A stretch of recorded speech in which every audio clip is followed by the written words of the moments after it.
Aron Solomon, who's a senior advisor to Next Level Studios in Montreal, Canada. Good to have you on the program with us. You know, Trump is saying that he's going to take the legal fight all the way to the Supreme Court. But at this stage, is that even realistic? Because there are certainly plenty of steps that need to take place first, correct?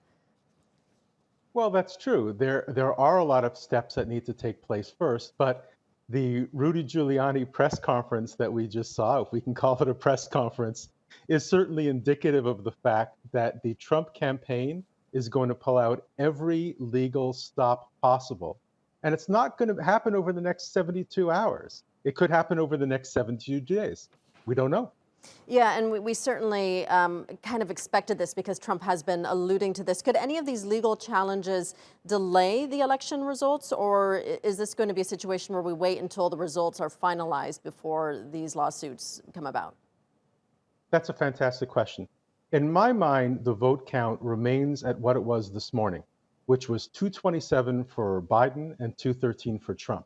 The reason that I believe that is because anything that's come since, which would include Wisconsin and Michigan, as Mayor Giuliani said, is going to be contested in every way possible. They are going to throw every legal theory in the book at every level of the court.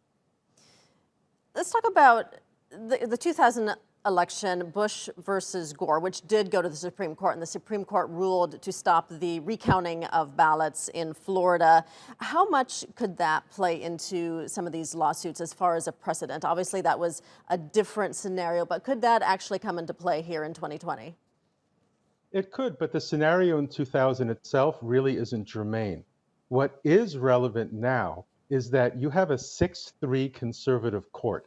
Now, the most practical and probable way for a case to make the Supreme Court is by the Supreme Court doing something called granting a writ of certiorari, which would mean they would agree to accept a case on appeal from either a federal appeal court or a state Supreme Court, such as the state Supreme Court in Wisconsin.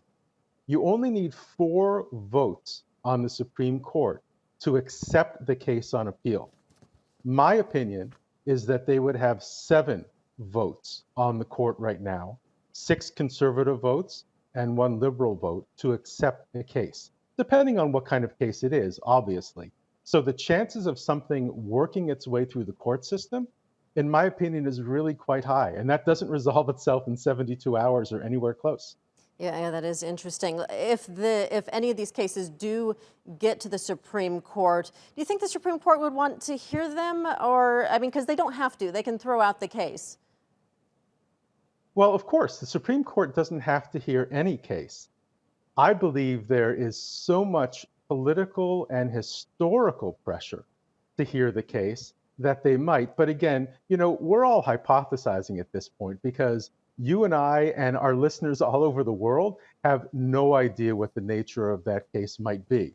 Yes, it could have something to do with the legality of mail-in ballots, timing, vote counting irregularities, as Mr. Lewandowski pointed out during Giuliani's press conference, but we just don't know. It's going to depend on the case, but I believe that the court is probably going to be more willing than not and has the votes on that court to accept the case. All right, Aron Solomon, thanks so much for your analysis.